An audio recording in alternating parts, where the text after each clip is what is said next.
మన పెద్దవాళ్ళు తరచూ చెప్తూ ఉంటారు, సమాజంలో చెడు ఎక్కువైంది అంటే అది చెడ్డవారి వల్ల మాత్రమే కాదు, మంచి చేయగలిగి ఉండి ఎవరైనా మౌనంగా ఉంటే వారి వల్ల కూడా చెడు అనేది ఎక్కువగా వ్యాప్తి చెందుతుంది అని ఎంతో చక్కగా చెప్పడం జరుగుతూ ఉంటుంది.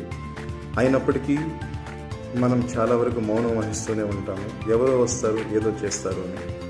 ఈ విషయాన్ని తిక్కన మహాభారతంలో ఎంత చక్కగా వర్ణించాడంటే చాలా అద్భుతం అనిపిస్తుంది.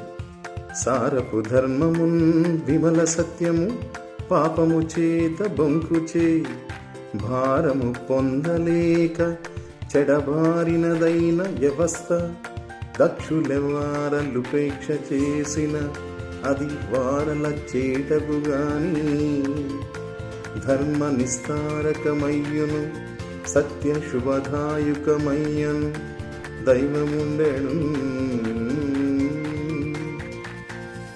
ఎప్పుడైనా ధర్మము, సత్యము పాపము చేత, అబద్ధము చేత సమాజంలో వ్యాప్తి చెందలేని స్థితిలో ఉన్నప్పుడు మంచివారు మౌనంగా ఉంటే అది వారికే చేటవుతుంది.